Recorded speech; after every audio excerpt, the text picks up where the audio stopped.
Ayo, segera download Quran Tadabbur, tafsir dalam genggaman Anda.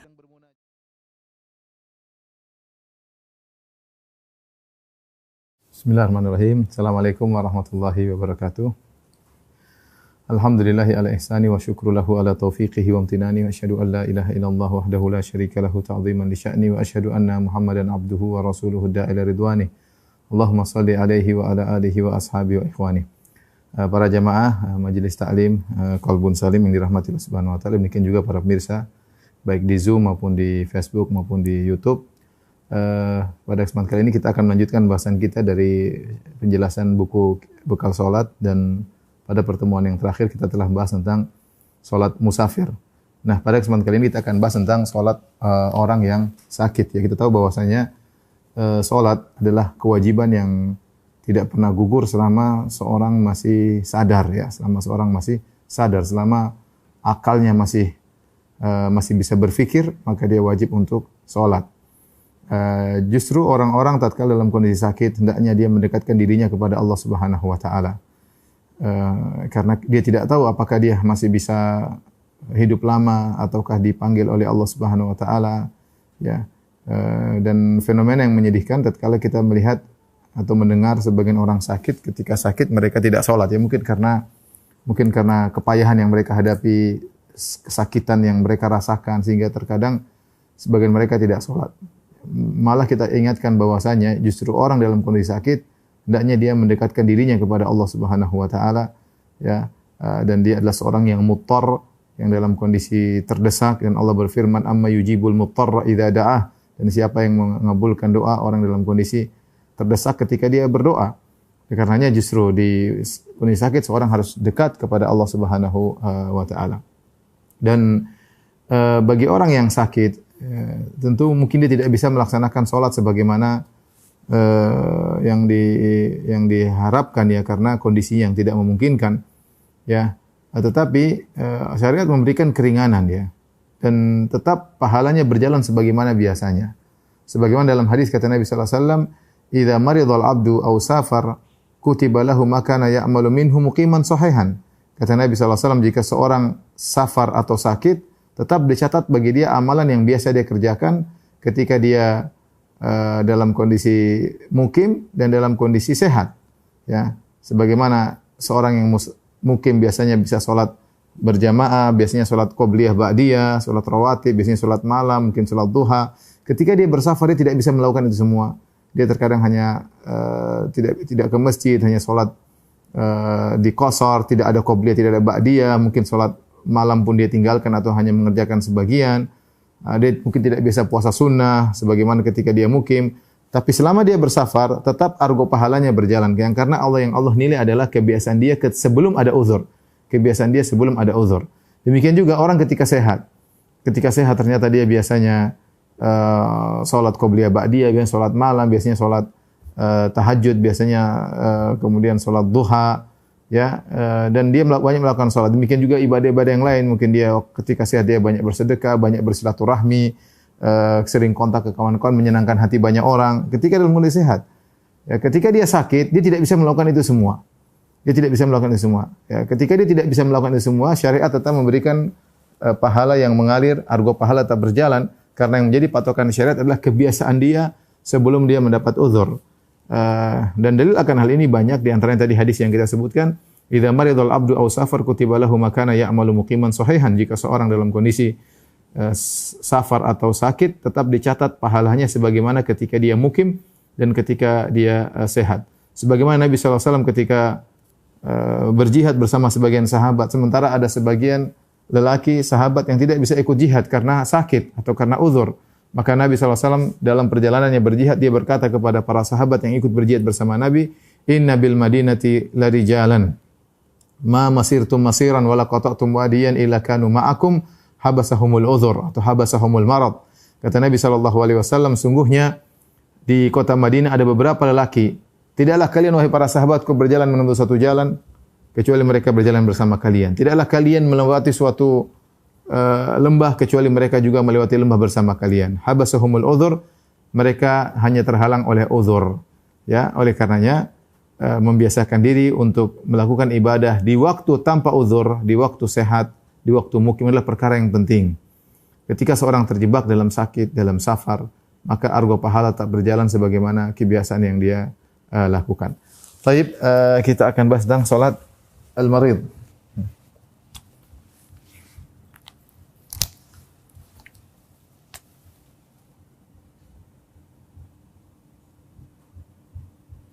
Salat orang sakit.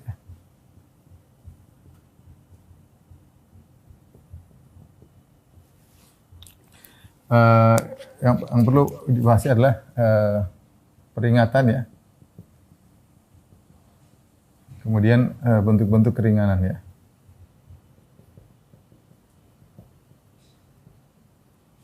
Adapun peringatan yang perlu kita ingatkan bahwasanya orang sakit tetap wajib sholat. Selama akalnya masih berpikir, akalnya masih ada, apapun kondisinya, apapun kondisinya. Ya. Terus tadi kita sebutkan juga bahwasanya orang sakit, argo pahalanya tetap berjalan atas amal-amal soleh yang biasa ia kerjakan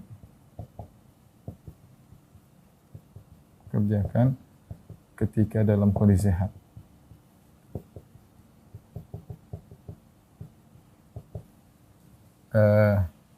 Kemudian yang ketiga ya bahwasanya orang yang sakit mendapat keringanan, banyak keringanan.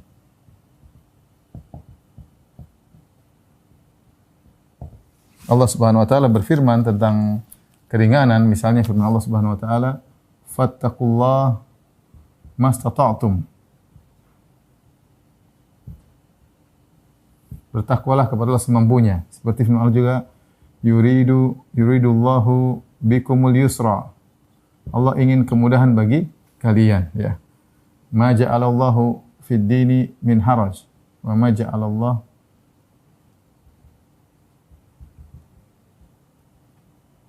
Allah tidak membuat kesulitan dalam agama ini, ya. Ayat seperti ini banyak, ya.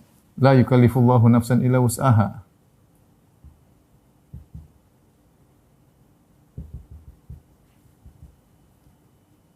Allah tidak memberi luar kemampuan seseorang. Terus peringatan yang perlu kita ingatkan juga bahwasanya orang sakit dalam kondisi muttar, al-muttar, terdesak. Dan doa orang terdesak dikabulkan. Terdesak untuk dirinya, ya, dikabulkan. Dikabulkan Allah untuk agar terangkat kesulitannya. Kata Allah, amman yujibul muttarra idza da'a wa yakshifus su'a wa yaj'alakum khulafa'al ard. Taib, ini di antara peringatan yang perlu saya ingatkan, orang sakit kondisinya muttar, maka jangan lupa berdoa. Kalau kita jenguk orang sakit, kan banyak berdoa kepada Allah Subhanahu wa taala. Serahkan tawakal seluruhnya kepada Allah Subhanahu wa taala. Perlu kita akan juga bahwa orang sakit wajib sholat selama akalnya masih ada, apapun kondisinya. Karena ya banyak orang sakit justru meninggalkan sholat. Ini bahaya.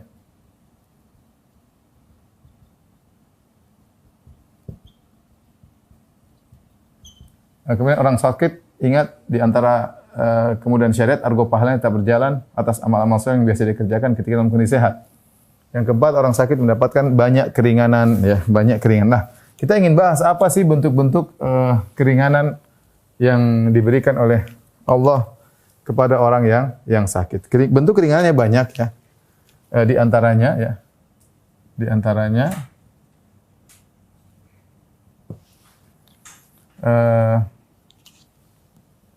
misalnya boleh meninggalkan sholat berjamaah, boleh tidak sholat di masjid.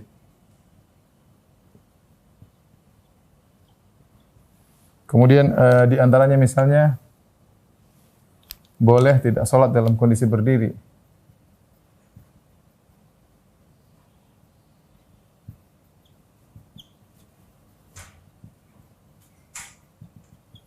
Kemudian di antaranya misalnya boleh menjamak sholat. Menjamak sholat. Ya. Tapi tidak mengqashar, bukan mengqashar, Karena yang mengqashar itu musafir, bukan mengqashar. Boleh menjamak sholat, boleh tidak sholat dalam kondisi berdiri, boleh tidak sholat di masjid. Dalam kondisi tertentu boleh sholat tanpa bersuci. Dalam kondisi tertentu, ya, kondisi tertentu boleh sholat dengan meninggalkan sebagian syarat, ya, atau rukun tadi kita sudah jelaskan, atau syarat atau rukun. Tapi ini ikhwan dan akhwat yang rahmatillah subhanahu wa ta'ala, para jamaah Masjid Ta'lim Qalbun Salim, ini di antara beberapa keringanan yang Allah berikan kepada orang yang sakit, ya. Di antaranya dia boleh tidak sholat di masjid, ya. Karena kita tahu bahwasanya laki-laki pendapat yang kuat bahwasanya sholat di masjid hukumnya wajib. Paling tidak sunnah muakkadah, sunnah yang sangat ditekankan, pergi ke masjid. Tapi jika seorang sakit, dia tidak mampu ke masjid, maka tidak harus ke masjid. Nabi SAW ketika sakit, beliau tidak sholat di masjid. Beliau berusaha ke masjid namun tidak mampu. Sehingga beliau akhirnya Akhirnya sholat di rumah, ya. Sholat di rumah. Ada satu lagi yang ingin saya sampaikan, saya lupa di sini. Jenis sakit bagaimana yang mendatangkan uzur?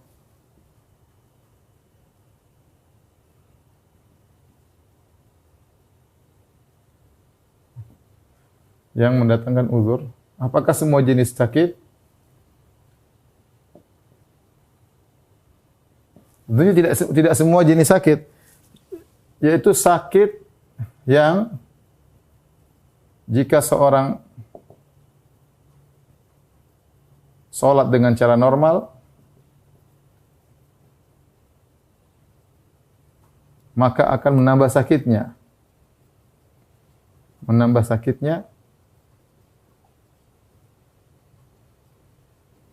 Atau menunda kesembuhannya.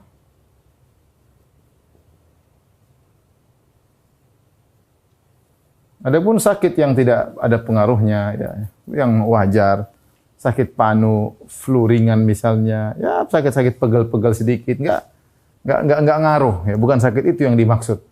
Sakit yang kalau seorang pergi ke masjid dengan berat, kemudian mungkin kena angin, dia tambah masuk angin, dia bisa muntah. Ya, adapun sakit ringan, apalagi hanya sekedar panu, maka tidak ada uzur, ya. Panu atau flu ringan atau hal yang pegal-pegal sedikit itu bukan sakit yang dimaksud. Yang dimaksud adalah sakit yang kalau kita mau paksakan sholat secara normal, maka akan menambah sakit kita atau menunda kesembuhan kita. Inilah jenis sakit yang mendatangkan uzur. Tapi kita kembali kepada model-model uzur. Boleh tidak sholat di masjid. Dalilnya di antaranya Nabi SAW ketika sakit sholat di rumah. Nabi sudah berusaha sampai beliau ingin ke masjid, kadang dipapah, kadang beliau mau ke masjid pingsan lagi sehingga beliau sholat di rumah. Demikian juga sebagian sahabat seperti Umar ketika sakit juga sholat di rumah, ya. Kemudian juga perkataan Ibnu Mas'ud.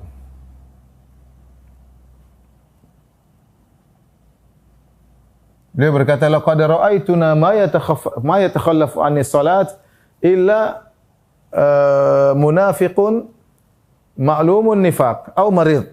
Kata Ibnu Mas'ud, kami tidak ada di zaman beliau, di zaman sahabat, tidak ada yang tidak sholat di masjid kecuali munafik dan orang sakit.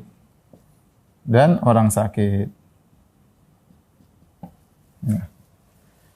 Dari sini ketika boleh seorang sakit tidak ke masjid, maka boleh juga bagi dia boleh tidak Jumatan. Maka otomatis boleh tidak sholat Jumat.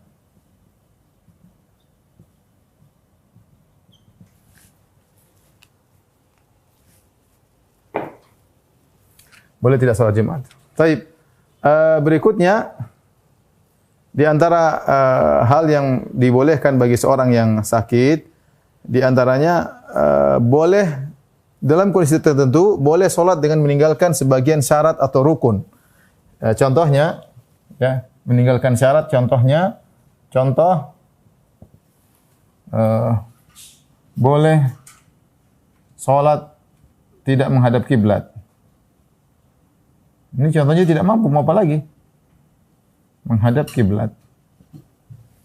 Misalnya ketika dia sedang sholat, dia tidak mampu, tidak ada yang mengarahkan dia ke arah kiblat, dia terkapar di atas tempat tidur, tidak ada yang bisa menggerakkan dia hanya menghadap berlawanan dengan kiblat misalnya, dia boleh sholat, tidak ada masalah. Selama dia akalnya masih jalan, dia harus sholat meskipun tidak menghadap kiblat. Contoh lagi, bahkan boleh ya sholat tanpa bersuci. Boleh, ya. Kalau dia tidak bisa menggunakan air, maka dia boleh bertayamum. Banyak orang sakit tidak bisa menggunakan air, maka silakan dia bertayamum.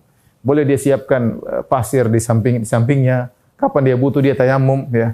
Cuma mudah kedua tangan sama kaki, kedua telapak tangan sama wajah. Boleh. Dan dalam kondisi tertentu dia tidak bisa tayamum. Kenapa? Dia tidak bisa bergerak dan tidak ada orang yang bantu dia untuk mentayamumkan dia. Maka dia sholat apapun kondisinya. Bahkan bisa jadi, ya, dia sholat dalam kondisi berhadas, dalam kondisi ada najis, ya. Najis di badan dan pakaian.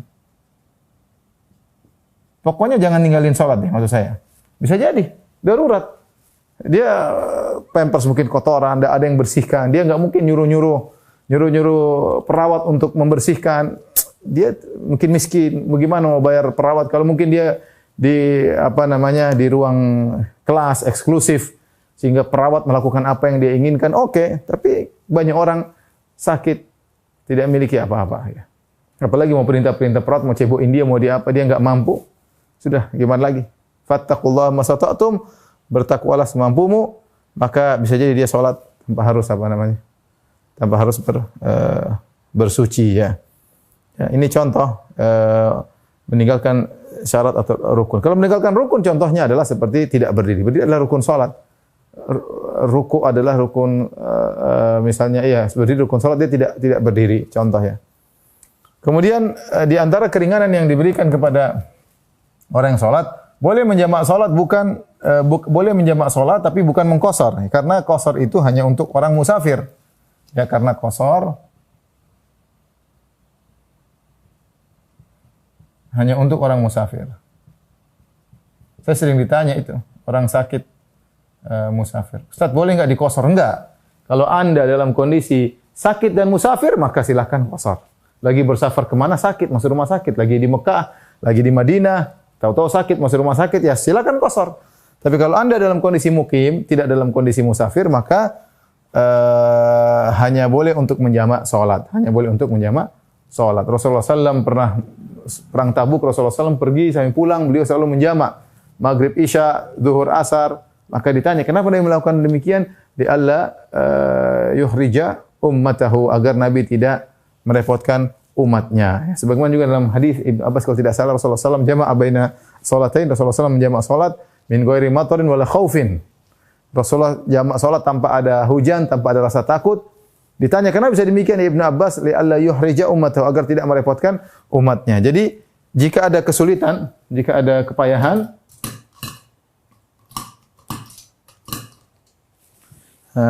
jika ada kepayahan, ada kesulitan, boleh jamak. Boleh jamak. Boleh jamak, dan jamak ini apa namanya? Umum ya, boleh. Kesulitan di sini umum. Kesulitan di sini umum, termasuk diantaranya sakit, dan kita tidak ragukan bahwasanya sakitlah kesulitan yang berat ya. Sangat berat, apalagi dia harus menginap di rumah sakit. Maka tidak mengapa dia sekali sholat langsung dia jamak zuhur, asar, maghrib dan isya ya. Adapun qasar tidak boleh kecuali bagi orang yang musafir. Kemudian boleh tidak sholat dalam kondisi berdiri ya. Boleh tidak sholat dalam kondisi berdiri. Insyaallah kita bahas habis ini. Ya, tolong dihapus. Bagaimana cara sholat orang yang dalam kondisi tidak berdiri? Berkaitan dengan apa, orang yang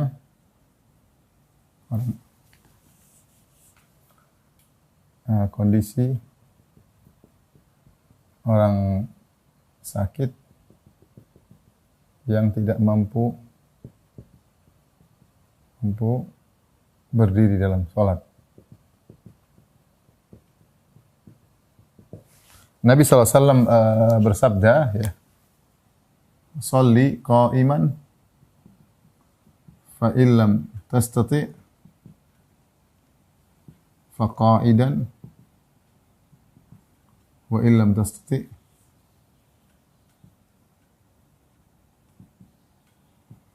fa ala jamb."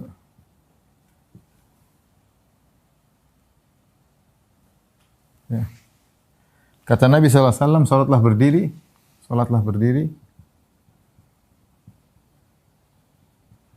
Jika tidak mampu, maka duduk.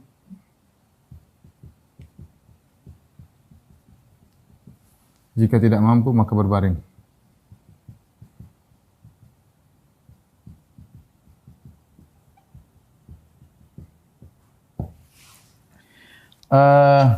Maka ada beberapa kondisi.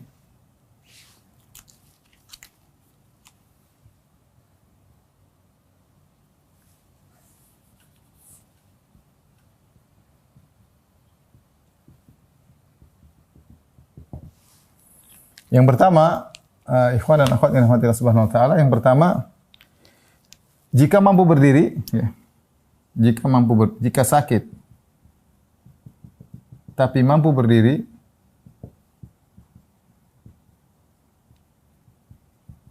tetap wajib berdiri. Tetap wajib berdiri. Pertama. Yang kedua, ya. Jika mampu berdiri dengan bantuan, jika tidak mampu berdiri kecuali dengan bantuan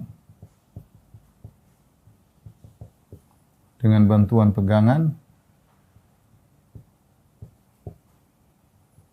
maka hendaknya tetap berdiri. Hendaknya tetap berdiri dengan berpegangan, bertumpu ya.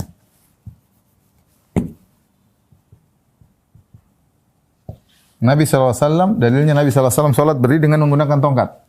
Nabi SAW pernah sholat berdiri ketika sudah tua, sudah agak gemuk, sholat berdiri dengan bertumpu kepada tongkat.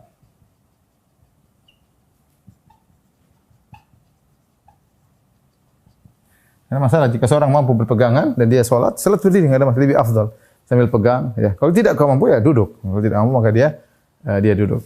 Kemudian kondisi berikutnya, jika dalam kondisi duduk, demikian juga ini misalnya, jika sakit tapi mau berdiri tetap wajib berdiri. Meskipun tidak bisa rukuk misalnya.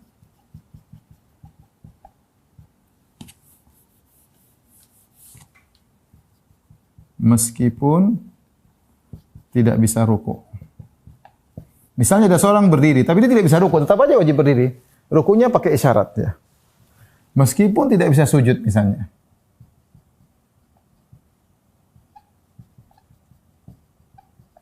Jika dia mampu berdiri, maka lakukan rukun yang dia mampu. Kita tahu ruku adalah rukun salat, rukun salat. Sujud juga merupakan rukun salat. Jika dia mampu melakukan sebagian rukun, wajib melakukan sebagian rukun. Kaidahnya, rukun yang mampu dia kerjakan,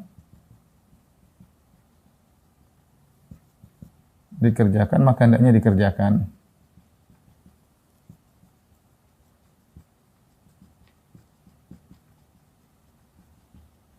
Itu kaidahnya. Taib yang berikutnya adalah jika hanya bisa sholat dalam kondisi duduk.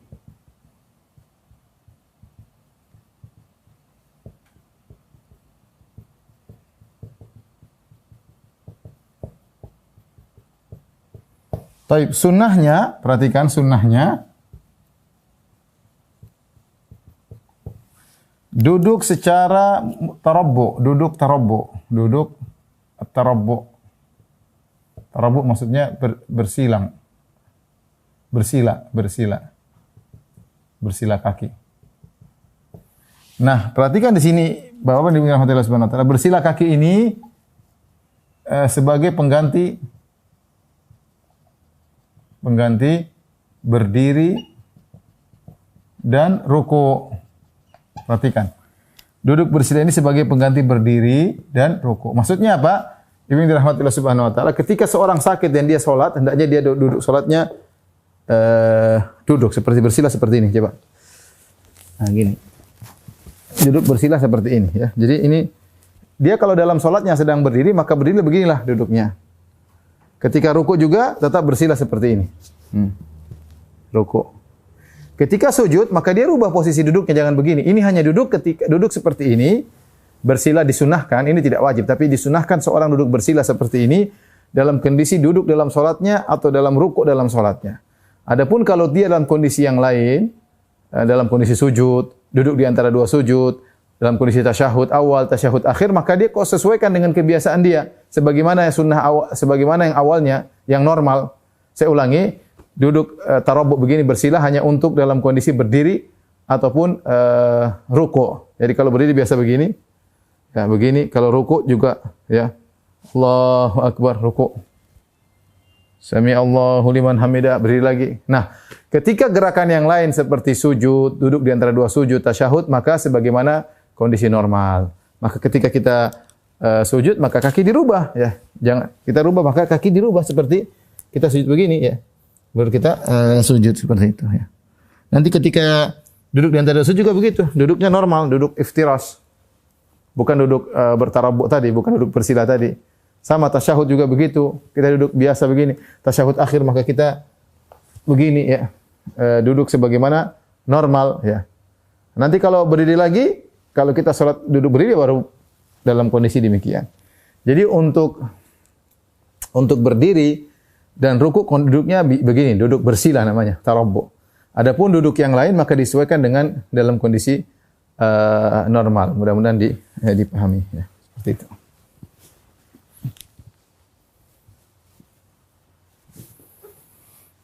Taib, jadi duduk tarabbu sebagai pengganti berdiri dan ruku. Adapun kondisi duduk yang lain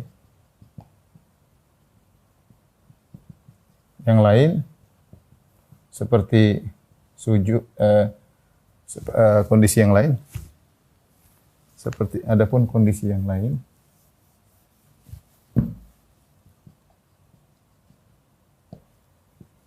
seperti sujud, duduk di antara dua sujud,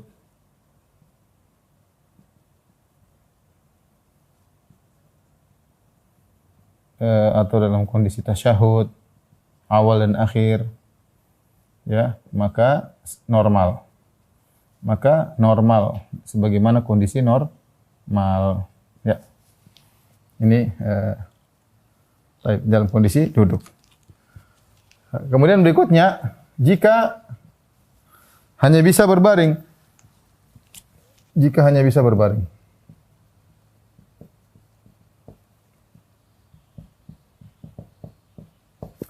Berbaring secara umum ada dua kondisi. Yang pertama, jika mampu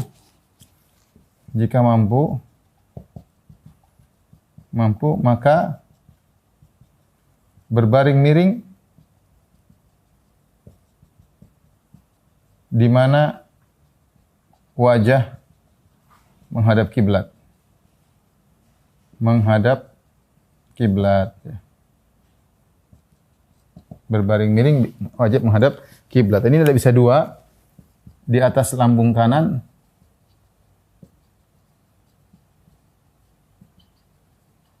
atau di atas lambung kiri. Dua-duanya boleh, tapi yang paling utama lambung kanan. Lambung kiri. Jadi misalnya kiblat di sana, maka saya berbaring begini. Berbaring, kepala saya menghadap kiblat, ya berbaring. Jadi saya berbaring di atas lambung kanan. Kemudian saya sholat, gerakannya saya sesuaikan, ruku saya agak begini, sujud saya agak, pokoknya semampu saya. Tapi saya berbaring begini, ini seperti orang kalau dikubur ya, menghadap, dibaringkan, kemudian wajahnya menghadap ke kiblat. Seandainya saya balik lambung kiri, dibalik begini boleh juga. Boleh tidak mengapa. Tetapi yang utama adalah dengan lambung kanan karena Rasulullah lebih senang yang kanan. Kana yu'jibuhu tayammunu, kata Aisyah radhiyallahu taala anha, kana Nabi sallallahu alaihi wasallam yu'jibuhu tayammunu fi tana'uluhi wa tarajjulihi wa fi tuhuri wa fi sya'nihi kulli. Adalah Nabi sallallahu alaihi wasallam lebih suka mendahulukan yang kanan ketika menyisir rambut, ketika memakai sendal, ketika bersuci dalam segala kondisinya. Tapi dua-duanya boleh ya, boleh. Ya, kemudian kalau kita sudah lama gini ya, sesuai dengan kemampuan. Mungkin ruku agak tunduk, kemudian sujud agak tunduk. Kalau tidak mampu ya kepala isyarat. Oke. Tapi kondisi kedua, jika tidak mampu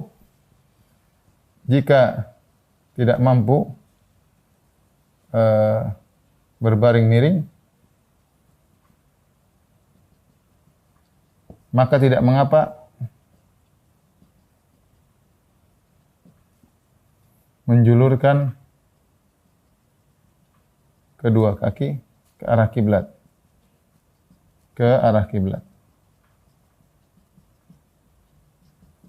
Dan wajah lurus ke kiblat.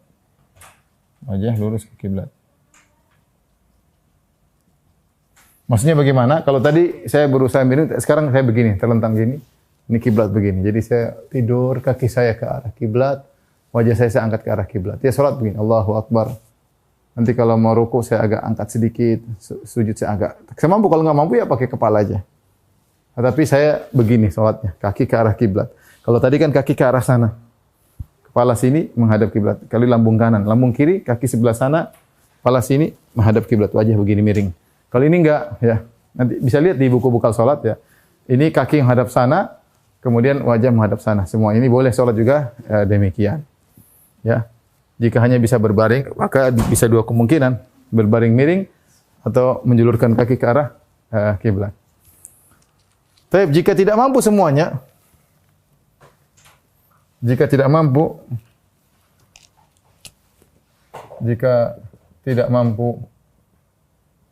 semua gerakan, maka sholat dengan isyarat mata.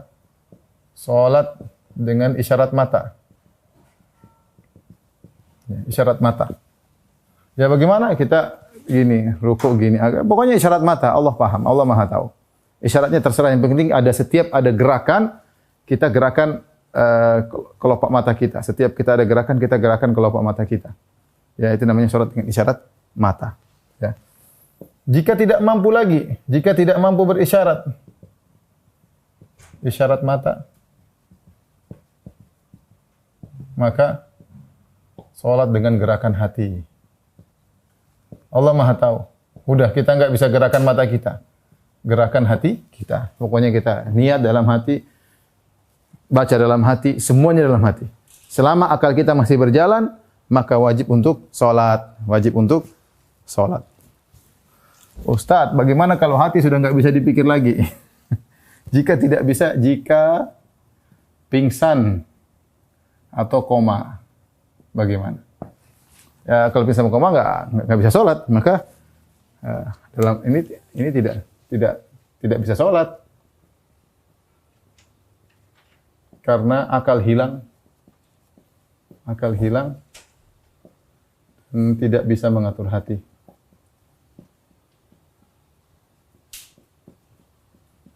Ya. Ini selanjutnya. Jika sudah pingsan, koma, tidur ya sudah mau diapain? Nggak bisa sholat. Nah, perbedaan antara koma dengan tidur. Catatan. Beda antara tidur dengan koma atau pingsan dalam hal mengqadha. Mengqadha. Baik. Perhatikan. Tidur, jika bangun dari tidur, sepakat ulama untuk mengqadha salat yang tertinggal. Mengqadha salat yang ketiduran.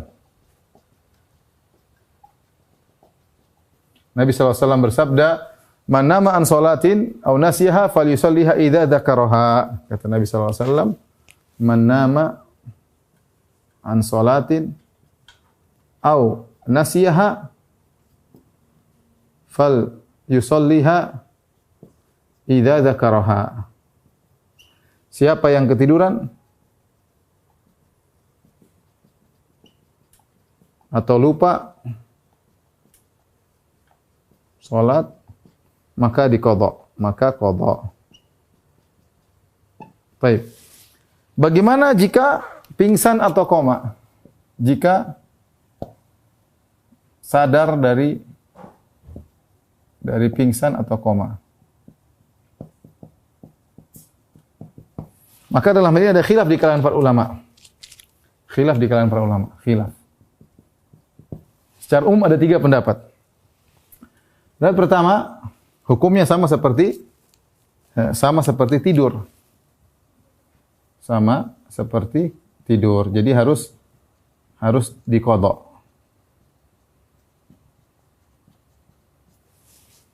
Yang kedua, bahwasanya tidak diqadha. Ya, tidak diqadha. Tidak sama dengan tidur.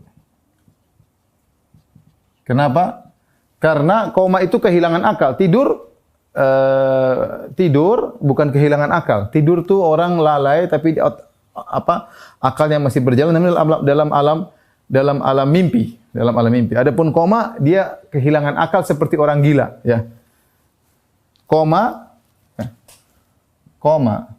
atau pingsan hilang akal seperti orang gila. Seperti hilangnya akal orang gila.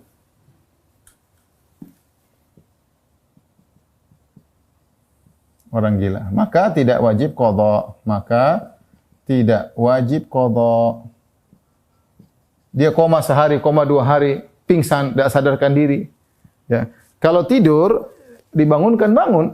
Tidur. Mau tidur kayak, segini tidur, tutup tidur, bangun dia. Kalau pingsan nggak bisa, mau dibangun nggak bisa, koma nggak bisa. Akalnya hilang. Maka dia seperti orang gila. Orang gila kalau sadar dari gila nggak wajib sholat. Selesai. Ya, rufi al-aqlam an salasa. Pena dicatat di 3 orang. Di antaranya al-majnun hatta yufiq. Orang gila sampai dia sadar.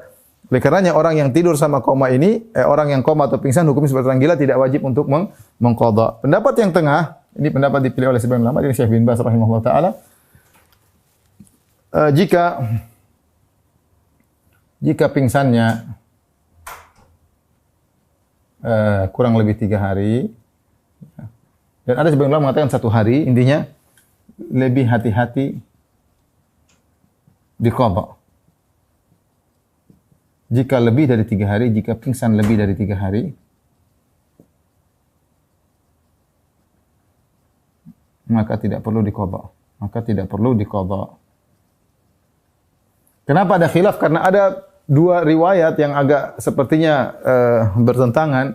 Riwayat dari Ibnu Umar pernah pingsan berapa hari kemudian dia tidak mengqadha.